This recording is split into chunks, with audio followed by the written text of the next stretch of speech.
মই ৰাকেশ বৈশ্য সকলোকে মোৰ ইউটিউব চেনেল সোণালী অসমলৈ স্বাগতম জনালোঁ। আজি মই উপস্থিত আছোঁ এখন অতি সুন্দৰ ঠাই। এই ঠাইখনত আহিলোঁ মই এটা বিশেষ কাৰণত। এজন বিশেষ অভিনেতা তথা লোকসংস্কৃতিৰ সাধক এজনক লগ কৰিব। আজি মোৰ লগত আছে চিৰঞ্জীৱ কাশ্যপ দা।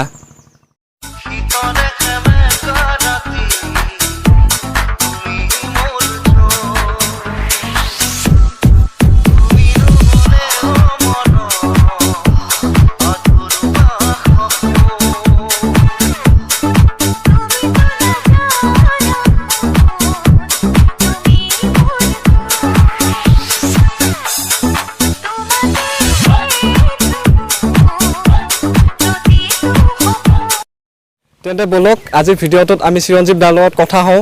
চিৰঞ্জীৱ দাক স্বাগতম জনাইছোঁ আপোনাক। নমস্কাৰ। আজি আমি চিৰঞ্জীৱ দাৰ গাঁৱৰ ঘৰত আছোঁ। তেওঁ একদম পুৰণি বহুদিনৰ আগৰ কিছু স্মৃতিৰ লগত আমি তেওঁৰ লগত কথা হ'ম আজি। চিৰঞ্জীৱ দা, আপোনাৰ বৰ্তমান খবৰ খুব বেয়া, খুব ইমান আচলতে বেয়াও নহয় ভালো নহয়, যিহেতু লকডাউন চলি আছে।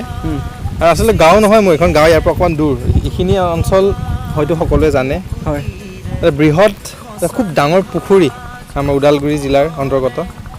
আমাৰ জেঙেৰাঝাৰ দলংঘাটৰ ওচৰ লখিমপুৰ পুখুৰী বুলি কয়। হয়, লখিমপুৰ পুখুৰীৰ পাৰত আমি উপস্থিত হৈ আছোঁ দেই। পাৰত আছোঁ। এটা বিশেষ কাৰণত ইফালে অহা হ'ল আজি, যিহেতু লকডাউন যদিও যিহেতু নিজৰ গাঁও ঘৰত যাবও পৰা নাই।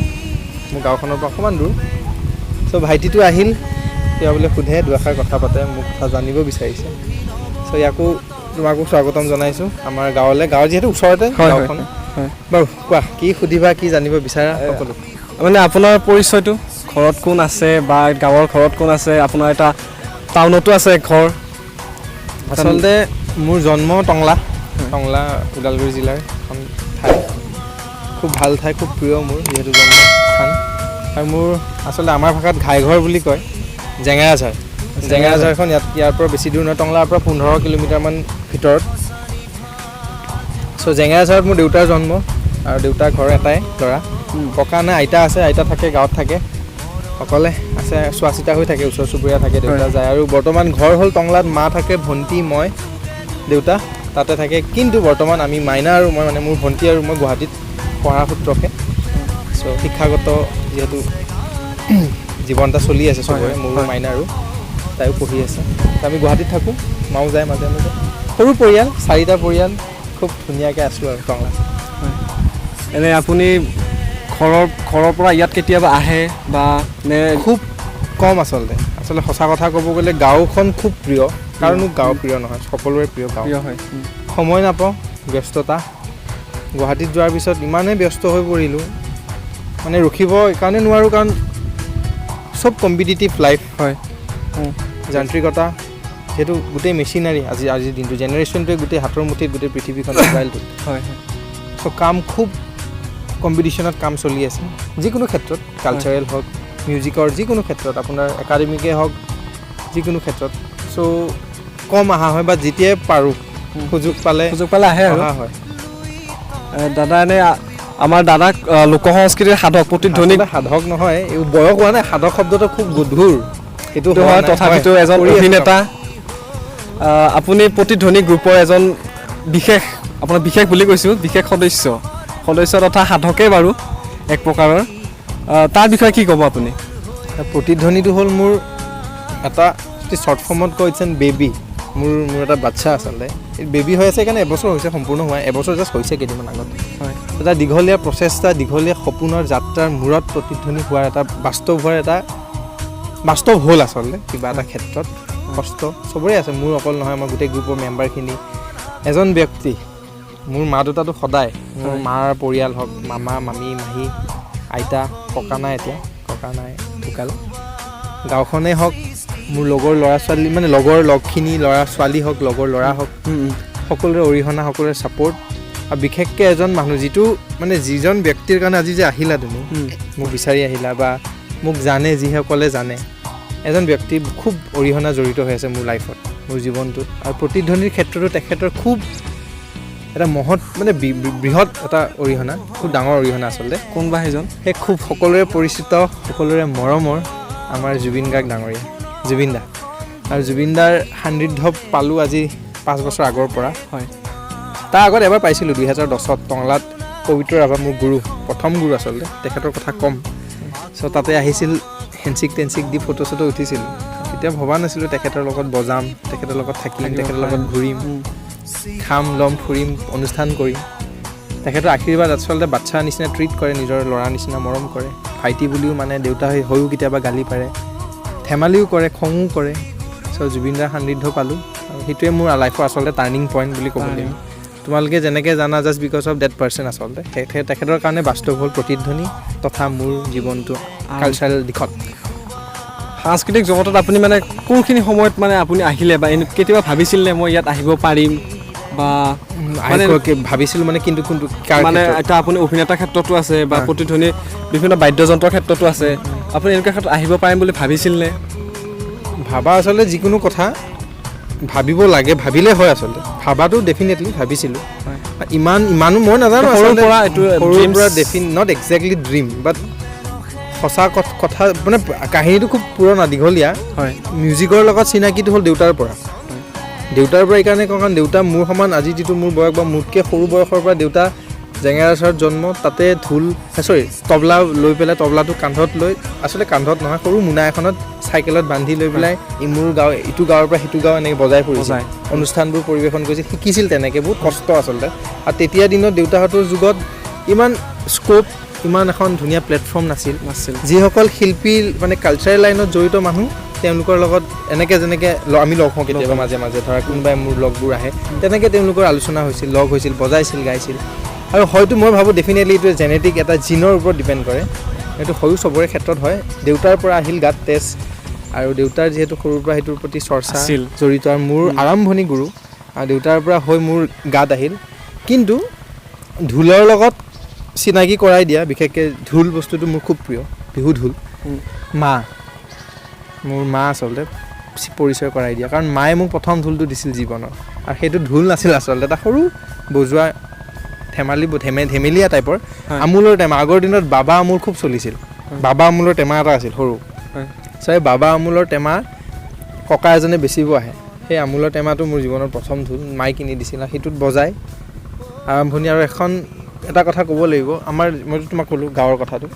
গাঁৱত কি হ'ল, তোমাৰ ৰাজহুৱা সেই কাজ শ্ৰাদ্ধ তাদ্ধ হয় যিহেতু, তো গোটেই ৰাইজখন একেলগে মিলি পেলাই পাতে। আৰু তোমাৰ যে এই যে কলৰ দোনা খাই পোৱা, গাঁৱত বিশেষকৈ এইটো প্ৰচলিত, বিশেষকৈ গাঁৱত কাজত একজেক্টলি কাজে মানে এইবিলাকে। চ' এই কলৰ দোনাৰ যে তোমাৰ এই যে দীঘল মাজৰ ভিতৰৰ পৰ্চনটো, সেইটোৰে মোক এটা ঢোল বনাই দিছিল ককাই। চ' সেই ঢোলটো মোৰ জীৱনৰ প্ৰথম বুলি ক'ব লাগিব, কাৰণ সেইটো ঢোল নহয়, খুটুং খাটাং একদম কাটা কুটা কিবা কিবি উৎপতীয়া ল'ৰাটো, বাচ্ছা কাল। চ' তেতিয়া কি হ'ল, এই দোনাখনেৰে দুফালে কিবা ঢাকি, কি যে এইটো তোমাৰ এইটো যে টঙালেৰে বান্ধি এটা ঢোল আকাৰ আচলতে, নট একজেক্টলি ঢোল। চ' তেনেকৈ জীৱনৰ যাত্ৰা, আৰু কষ্ট কৰি আছোঁ, কষ্ট কৰি যাম। আৰু বহুত মানুহ, মোৰ গুৰু পবিত্ৰ ৰাভা, তেখেতৰ কাৰণে আচলতে বহুতখিনি সুযোগ পালোঁ, অৰিহণা আগুৱাই গৈ আছোঁ। আৰু সেইটো মোৰ প্ৰথম আছিলে। আৰু বৰ্তমানতো আপুনি জুবিন দা হওক বা জুবলি বা, বৰ্তমান তেওঁলোকৰ লগত বিশেষ দূৰত্ব নহয়, তেওঁলোকৰ লগত কেনেকুৱা বৰ্তমান বুলি নহয়, ভাল মৰম, খুব সাংঘাতিক মৰম। মোৰ ফালৰ পৰা আছে, মোকো কৰে, গালিও পাৰে, সঁচা কথা, বেয়াও পায়, মৰমো কৰে। আৰু এনেকুৱা কিবা অভিজ্ঞতা আছে নেকি আপোনাৰ? অভিজ্ঞতাটো ঢেৰ। মই তোমাক ক'লোঁ কি, এনেকুৱা এটা সৰু ইণ্টাৰভিউ, সৰু বুলি এইকাৰণে কৈছোঁ, সময় যিহেতু খুব কম তোমাৰ হাতত, ক'লে ঢেৰ কাহিনী, যিহেতু ইমান বছৰ আছোঁ। কিন্তু কিছুমান ইনচিডেণ্ট আছে যিটো খুব নষ্টালজিক কৰি পেলাই আচলতে।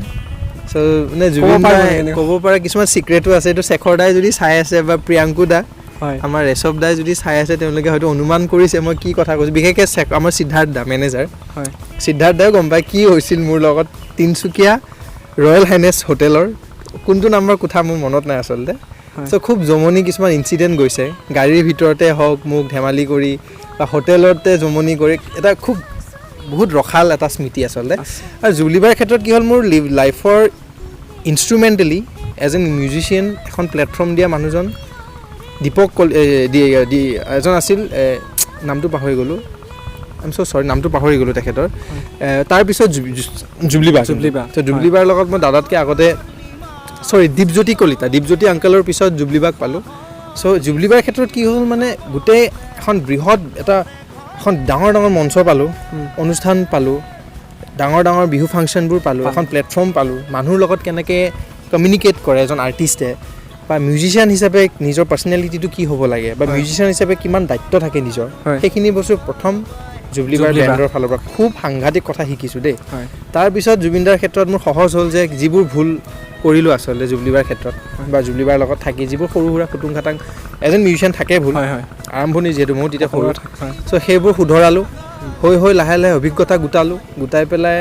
এজন নট একজেক্টলি পাৰফৰ্মাৰ বুলি নকওঁ বাট এজন গুড মিউজিচিয়ান হ'ব সদায় ট্ৰাই কৰোঁ চবেই বিচাৰে ময়ো বিচাৰোঁ নিজকে এজন সেনেকুৱা সফল কৰিবলৈ আৰু সেনেকৈ গৈ জুবিন দাক ডেফিনেটলি পালোঁ আৰু বিশেষকৈ দাদাৰ লাইফ জুবলি বাতকৈ চবতকৈ বেছি অৰিহণা আছে জুবিন দাৰ কাৰণ মোৰ নাটকৰ ক্ষেত্ৰতে হওক মই যিহেতু তোমাক ক'ব লাগিব সকলোকে কওঁ এখন খুব ধুনীয়া অনুষ্ঠান এখন ইনষ্টিটিউশ্যন আচলতে অভিনয়া বুলি নামৰ ৰাজগড় বাইলেন নাম্বাৰ 2ৰ সন্মুখত কমাৰ্চ পইণ্টৰ গলিটোৰ সন্মুখৰ বাইলেনটোৰ চ' অভিনয় এখন হ'ল য'ত নাটক য'ত মিউজিক গানৰ চৰ্চা য'ত পাৰ্চনেলিটি ডেভেলপমেণ্টৰ চৰ্চা য'ত জিমনেষ্টিক হওক চাইল্ড ড্ৰামা হওক সৰু ল'ৰা ছোৱালীৰ পৰা ডাঙৰলৈকে সম্পূৰ্ণ সকলো ব্যৱস্থা থকা এখন অনুষ্ঠান এখন ইনষ্টিটিউশ্যন বিশেষকৈ জংকী বৰঠাকুৰ জুবিন দাৰ সকলোৱে জানে ভনী খুব মৰমৰ চ' জংকী বাৰ সোঁৱৰণিত জংকী বাৰ স্মৃতিত এখন গঢ়ি উঠা হ'ল আৰু চবতকৈ বেছি অৰিহণা জুবিন দাৰ বৌ গৰিমা বৌৰ সেইখনৰ প্ৰতি মন্দা আছে জুবিন দাৰ ফেমিলি আছে পাৰ্থদা আছে আৰু বিশেষকৈ আমাৰ ইণ্ডাষ্ট্ৰীৰ ভাল মানুহ জড়িত যেনেকুৱা ৰাজেশ ভূঞা ছাৰ হওক বাহাৰুল ইছলাম ছাৰ হওক জ্যোতি নাৰায়ণ ছাৰ হওক সঞ্জীৱ বুঢ়াগোহাঁই ছাৰ হওক বা ভাস্বতী ভাৰতী দিগন্ত ভাৰতী ছাৰ হওক ভাস্বতী ভাৰতী মেম হওক চ' শেষ নহ'ব নাম ক'লে তেওঁলোকৰ বিশিষ্ট জনা লোক তেওঁলোকৰ লগত জড়িত আৰু আপোনালোকে দৰ্শককো কৈছোঁ যদি আপোনালোকৰ ল'ৰা ছোৱালীয়ে ইচ্ছুক তেনেকুৱা ধৰণৰ এখন প্লেটফৰ্মত যোৱা তেন্তে অভিনয়লৈকে ডেফিনেটলি আপোনালোকে যাব লাগে এইবাৰ আপোনাৰ এটা বেলেগ ছাইডত আহোঁ আপোনাৰ ভাল পোৱা বা আপোনাৰ লাভ কেনেকুৱা ধৰণৰ ভাল পোৱা মোৰ আৰম্ভণিৰ পৰা এতিয়াতো নহয় বাৰু আৰম্ভণিৰ পৰা কেনেকৈ প্ৰেম মই গম পাইছোঁ তোমাৰ কথাটো প্ৰেম বুলিলে ভাল পোৱা সদায় আছে চবৰে লগত মই মানুহ ভাল পাওঁ প্ৰকৃতি ভাল পাওঁ গছ নদী চব ভাল পাওঁ বিশেষকৈ তুমি যিটো ভাল পোৱাৰ কথা সুধিছা চবতকৈ আগত মা খুব ভাল পাওঁ সাংঘাতিক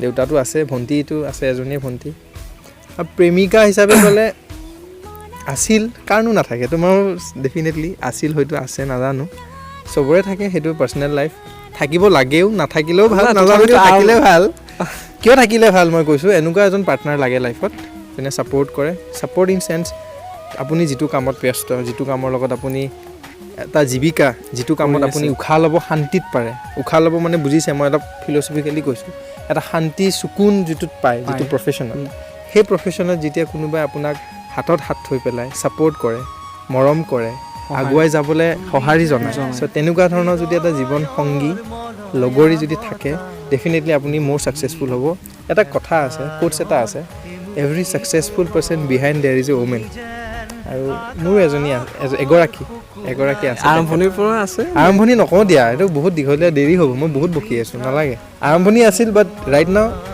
আই am in a relationship with Samwan ভাল লাগে আছোঁ ভাল তাইও এইটো লাইনৰে হয় খুব পজিটিভ জগতৰে হয় একজেক্টলি ভাল এজন বজায় আচলতে নাচে গায় বজায় খুব ভাল আপোনাৰ প্ৰতিধ্বনি গ্ৰুপটোক লৈ আৰু মানে ভৱিষ্যতে কিবা এটা কৰাৰ সপোন সাংঘাতিক সপোন বুলিলে বহুত সপোন আছে আচলতে সপোনত দেখিহে দলটো হ'ল হয় আৰু অনেষ্টলি ক'ব গ'লে ডেফিনেটলি অসমখন কোনে ভাল নাপায় নিজৰ দেশখন কোনে ভাল নাপায় নিজৰ ৰাজ্যখন কোনে ভাল নাপায় ভাষা সংস্কৃতি সাহিত্য প্ৰতিধ্বনি হ'ল তোমাৰ এটা সপোনটো আছিল ইণ্টাৰনেশ্যনেল লেভেললৈকে গৈ নিজৰ জাতীয় ভাষাটো নিজৰ মাতৃভাষা নিজৰ লোকগীত নিজৰ লোকবাদ্যসমূহ পৰিচয় কৰাই দিয়াৰ এটা প্ৰয়াস আৰু প্ৰতিধ্বনি এনেই হোৱা নাই মানে সময় আছে যে মই দীঘলীয়াকৈ ক'ব পাৰিম চ' কথাটো হ'ল সকলোকে কওঁ অৱগত কৰোঁ কথাটো বহুতে সোধে আচলতে তুমি যেনেকৈ সুধিছা মই যেতিয়া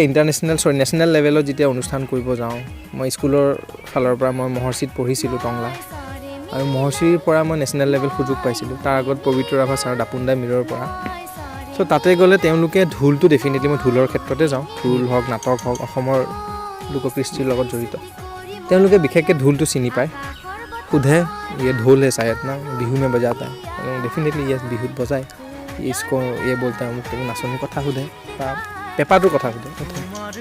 এতিয়া মোৰ সোধোঁ কেতিয়াবা আপোনালোকে আৰু কি চিনি পায়, মই মানে এনেই এইকাৰণে নুসুধোঁ যে আপোনালোকে জানিব লাগে, কাৰণ মোক সোধোঁ চিনি পায় চাগে, ভাল লাগে ন নিজৰ কথা সুধিলে বেলেগ এখন ৰাজ্যত।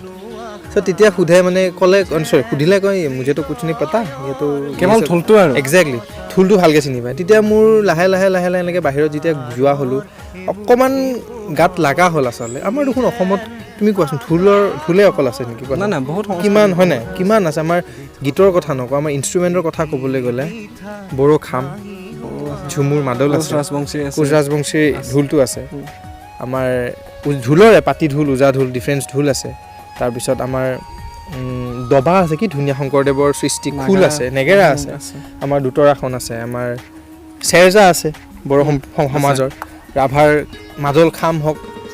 চ' বিভিন্ন ধৰণৰ আমাৰ লোকবাদ্য, বিভিন্ন ধৰণৰ লোকগীত, বিভিন্ন ধৰণৰ ভাষা সংস্কৃতি আমাৰ অসমখন আটাইতকৈ ৰিচ হয় ইণ্ডিয়াৰ ষ্টেটৰ ভিতৰত। চ' তেতিয়া এটা লাগিল যে নহয়, মই ঢোলটো লৈহে বাহিৰত যাওঁ, কিয় মই নৰ্থ ইষ্ট ফেষ্টিভেলতো যেতিয়া মই নৰ্থ ইষ্ট ফেষ্টিভেল গৈছোঁ, আপোনাৰ এই দিল্লীত হয়, তোমাৰ দিল্লীত হয়। চ' নৰ্থ ইষ্ট ফেষ্টিভেলত ঢোলৰ ক্ষেত্ৰতে গৈছিলোঁ, আৰু সুযোগ দিছিল ৰক্তিম দা, চামকানু ছাৰ, চামকানু মহন্ত ডাঙৰীয়া। চ' তেওঁলোকক সদায় মই শলাগ লওঁ, তেওঁলোকৰ যিহেতু ইমান অৰিহণা আছে মোৰ লগত তেওঁলোকৰো। চ' তেওঁলোকে যেতিয়া মোক মাতে বা ঢোলটোৰ ক্ষেত্ৰত যাওঁ, চ' তাতে মই ন'টিচ কৰোঁ যে যিহেতু নৰ্থ ইষ্ট ফেষ্টিভেল, যিহেতু আমি গোটেই নৰ্থ ইষ্টখন আমি ৰিপ্ৰেজেণ্ট কৰোঁ, অসম বুলি ঢোলটোনো কেলৈ ৰিপ্ৰেজেণ্ট কৰোঁ? মই বেয়া নাপাওঁ, ডিফিনেটলি ঢোলটোৱে বজাই ডাঙৰ হৈছোঁ, সাংঘাতিক ভাল পাওঁ ঢোলটো, কিন্তু মই বিচাৰিছিলোঁ বহুত বাদ্য আছে, বহুত গীত আছে, লোকগীত, বিহু নাম হওক। চ' সেইবোৰ লৈ পেলাই এটা বেণ্ড ফৰ্ম কৰিলে কেনেকুৱা হয়, সেইটো মেইন প্ৰথম ষ্টেপ। আৰু সেই বস্তুটোৱে ক'লোঁ জুবিন দাক, দাদাৰ 2019 ক'লোঁ, দাদা এনেকুৱা কথা। চ' আজিও মনত আছে, সন্ধিয়া সময় দাদা এটাই কৈছিল, খুব ভাল, যি কৰ মই আছোঁ। মই আছোঁ একজেক্টলি, এইটো পাঞ্চ এটা পালোঁ ন। আৰু থকা লোৱা খোৱা লোৱা চব জুবিনদাৰ ঘৰত, আমি এমাহতকৈ বেছি দিন আছোঁ, থাকি তাতে আমি ৰিহাৰ্চেল কৰিছোঁ, খাইছোঁ, উৎপাতো কৰিছোঁ, গালিও খাইছোঁ। চ' সেনেকৈ দাদাৰ হাতত ধৰি বুলি ক'ব লাগিব, গৈ আজি আপোনালোকৰ আগত প্ৰতিধ্বনি এষ্টাব্লিছ, তেনেকৈ ষ্টাৰ্ট হ'ল। কিন্তু আমি আই হোপ সকলোৱে প্ৰাৰ্থনা কৰক, আমি যাতে অহা বছৰ ফাৰ্ষ্ট ইণ্টাৰনেশ্যনেল শ্ব'টো কৰিম। বিভিন্ন কৰিলোঁ, মাজুলী ফেষ্টিভেল কৰিলোঁ, নিউজৰ শ্ব' কৰিলোঁ, অসমত বিভিন্ন বিহু মঞ্চ কৰিলোঁ, টংলাটো কৰিলোঁ মোৰ জন্ম ঠাইত। আমি ডুবাই হয়তো আশা কৰোঁ, ডুবাই হয়তো অহা বছৰ যাব এটা সুযোগ পাম তাতে। আপুনি অভিনয় ক্ষেত্ৰখনত কেনেদৰে সোমাল আৰু কেনেধৰণে কি আগবাঢ়িল অভিনয় ক্ষেত্ৰত? অভিনয় ক্ষেত্ৰ হ'ল ঢোলৰ পিছত অভিনয় আহিল, কিন্তু অভিনয়টো মানে মোৰ থিয়েটাৰৰ পৰা ইনফ্লুৱেঞ্চ হ'লোঁ আচলতে।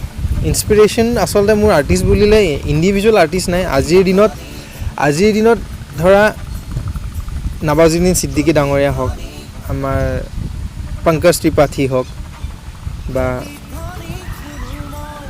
আছে ভাল আছে, মই নামটো হয়তো মুখত ফুটা নাই, ভাল ডাঙৰ আৰ্টিষ্ট আছে। আৰু অসমৰ বিভিন্ন বহুত ডাঙৰ, বিষ্ণু খাৰগৰীয়া ডাঙৰীয়া ছাৰ হওক, বা যতীন বৰা ডাঙৰীয়া হওক, মৃদুল ভূঞা আংকল মোৰ খুব প্ৰিয়, মৃদুল ভূঞা, প্ৰস্তুতি বাটো ডেফিনেটলি। চ' এনেকুৱা ভাল আৰ্টিষ্ট আছে। চিনেমাৰ পৰা আহি পেলাই তোমাৰ থিয়েটাৰ জগতত থিয়েটাৰ যেতিয়া চাওঁ, চ' চাই এটা ইচ্ছা যায় মানে ময়ো এনেকৈ লাইটৰ মাজত যাওঁ নেকি, ময়ো এনেকৈ এক্টিং কৰোঁ নেকি। চ' সেনেকৈ আচলতে গাত আহিল, আৰু সুযোগ দিলে পবিত্ৰ ৰাভা ছাৰ। চ' তেখেত খুব অভিনয় ক্ষেত্ৰখনতো মানে পবিত্ৰ ৰাভা ছাৰ ডেফিনেটলি, কাৰণ দাপোনত গৈয়ে মই নেশ্যনেল শ্ব' পাইছোঁ, আৰু সেইটো NSD থাকোঁ,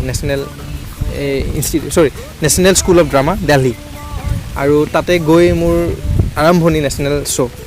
চ' সেনেকৈ আগবাঢ়িছোঁ, আৰু পবিত্ৰ ছাৰৰ পৰাহে মোৰ নাটকত গৈ অভিনয় পালোঁ, চিৰিয়েল পালোঁ, চিনেমা পালোঁ, আৰম্ভণিটো ছাৰ। কেইখনমান পিতা পুত্ৰ?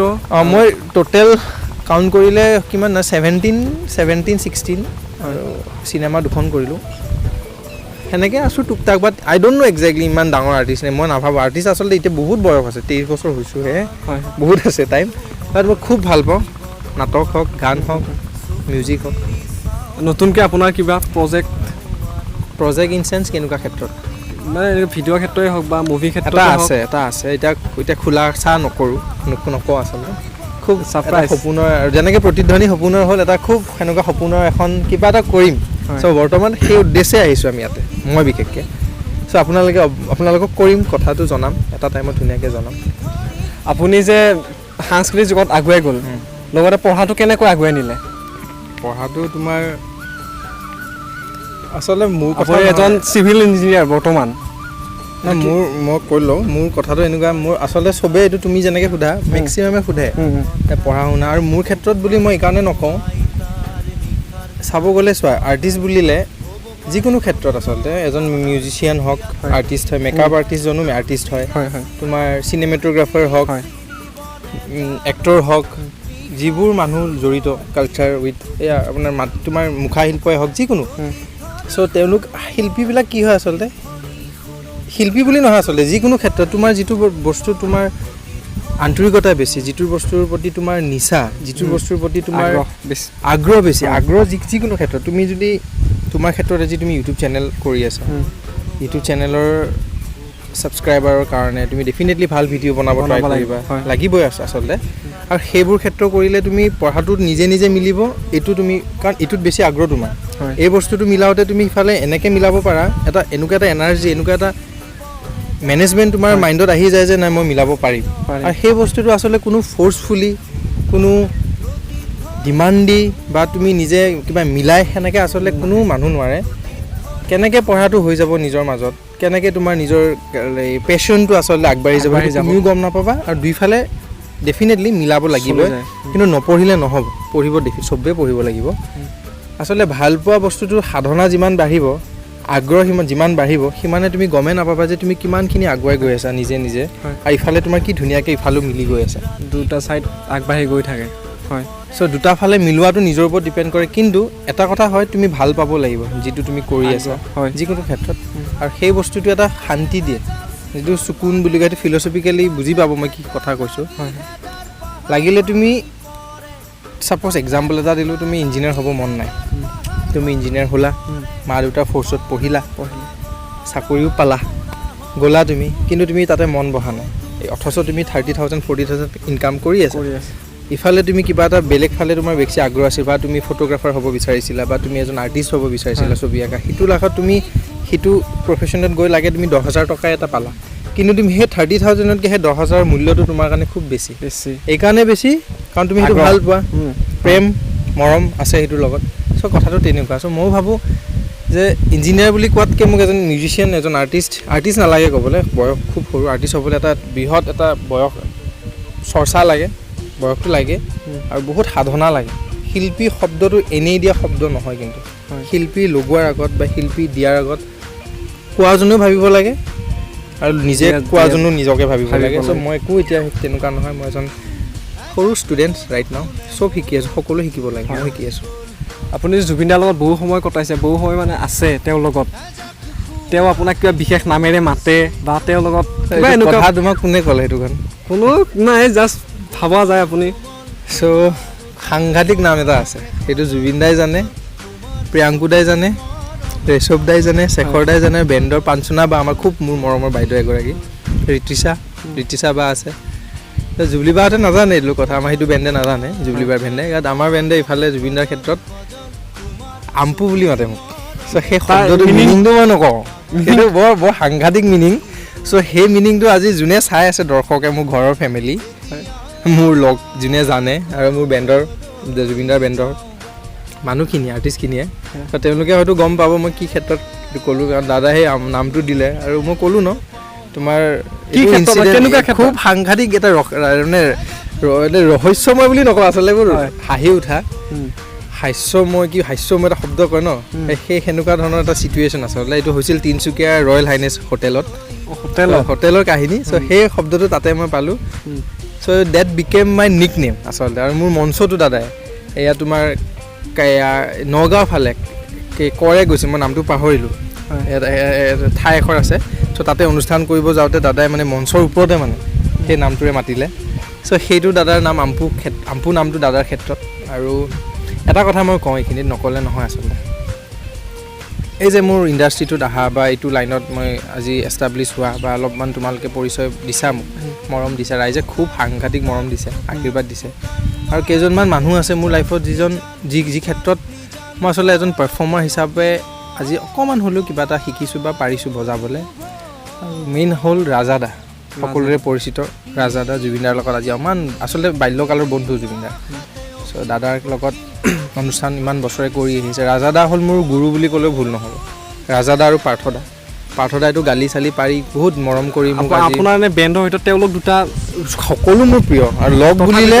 এই তিনিজন Reshav da Priyanku da Shekhar da so' they are like my close friend আমি ভাল বেয়া জমনি চব শ্বেয়াৰ কৰোঁ আৰু এজন ছিনিয়ৰ আৰ্টিষ্ট এজন গুৰু এজন মেণ্টৰ হিচাপে মই পাৰ্থদা দীপকেশ দা ৰাজাদা আৰু অঞ্জন দা আছে ডেফিনেটলি অঞ্জন দা বহুত তেখেতৰ লগতে ৰাতি মই মানে একেলগে আমি হোটেলত স্পেণ্ড কৰোঁ টাইম আৰু আছে তথাপিতো এইকেইজন সাংঘাতিক মোৰ অৰিহণা মোৰ লাইফৰ কাৰণ তেওঁলোকক দেখি ডাঙৰ হ'লোঁ তেওঁলোকক দেখি আজি শিকিছোঁ বজাইছোঁ একেলগে ইচ্ছা আছিল ন সপোন এটা দেখিছিলোঁ বাট ভবা নাছিলোঁ যে ইমান ক্ল'জ হ'ম ইমান একেলগে অনুষ্ঠান কৰিম একেখন মঞ্চত আমি পাৰফৰ্ম কৰিম চ' সেই সুযোগটো দাদাই দিলে জুবিন দাই চিৰকৃতজ্ঞ আৰু দাদা আয়ুস আৰু আগুৱাই যাওক আৰু দাদা ভালে থাকক সকলোৱে আশীৰ্বাদ কৰিব প্ৰাৰ্থনা কৰিব দাদাৰ অসুস্থ অলপ ভাল হৈছে বৰ্তমান বম্বেৰ পৰা আহিছে চ' দাদাৰ কাৰণে ভাল কৰক দাদাৰ কাৰণে ভাল চিন্তা কৰক দাদাক আৰু বহুত বস্তু দিব অসমখনক দাদাই বহুত দিব বিচাৰে বহুত আছে ডেফিনেটলি চ' বহুত আছে পাবলৈ আপোনালোকে আমি পাবলৈ শিকিবলৈ আচলতে আৰু ময়ো শিকি আছোঁ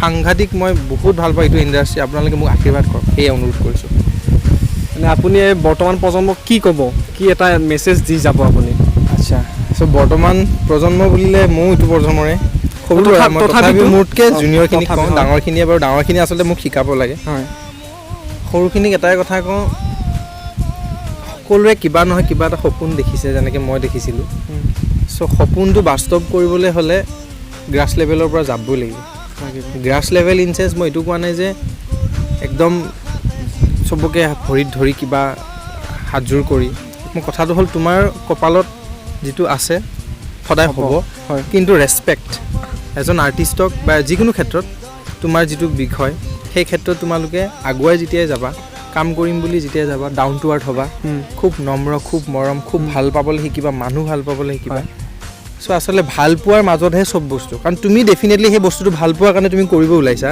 আৰু সেই বস্তুটোৰ লগত জড়িত মানুহখিনিক তুমি ভাল পাব লাগিব তুমি ঘৰত যিমানে টকা নাথাকক যিমানে নাথাকক থাকক সেইটো ডাঙৰ কথা নহয় তুমি হ'ম বুলি ভাবিছা যিহেতু সাধনা খুব বেছি লাগিব আগ্ৰহটো ডেফিনেটলি আৰু ঘৰৰ পৰা মৰম আৰু ছাপোৰ্ট মোৰ মা দেউতাই খুব ছাপোৰ্ট কৰে বহুত বহুত মোৰ মা দেউতাই মই কি বুলি ক'ম কাৰণ মা আৰু দেউতাৰ মানে মেইন পিলাৰ আচলতে মোক গ্ৰ'থ কৰা আৰু আপোনালোককো কওঁ মোৰ ল'ৰা ছোৱালী সৰু ল'ৰা ছোৱালীখিনিক মোৰ ভাইটি ভণ্টিসকলক কওঁ ভালপোৱা যিকোনো যি ক্ষেত্ৰত ভালপোৱা যি ক্ষেত্ৰত কৰিব মন জাষ্ট গ' ফৰৱাৰ্ড জাষ্ট কিপ গ'য়িং অকণমান কষ্ট লাগিব একাগ্ৰতা লাগিব সফলতা দেখি আজিৰ দিনত যিহেতু মই সঁচা কথা কৈছোঁ ভাইটি আজিৰ দিনত একো নাথিং ইন ইম্পচিবল মই মোবাইলটো সকলোটোত মই ইয়াতে থাকি তুমিতো যাবাগৈ ঘৰ তুমি তাতে প্লে' কৰি দিবা আজি মই ইয়াতে চামনে ক'ৰ দূৰৰ চ' ইমানখিনি শ্বৰ্টকাট ইমানখিনি ফেচিলিটি আছে আজিৰ দিনত যিকোনো বস্তু পচিবল হয় বাট ডু ছামথিং গুড যিটো বস্তুৱে সমাজখনত এটা ভাল ইম্পেক্ট দিয়ে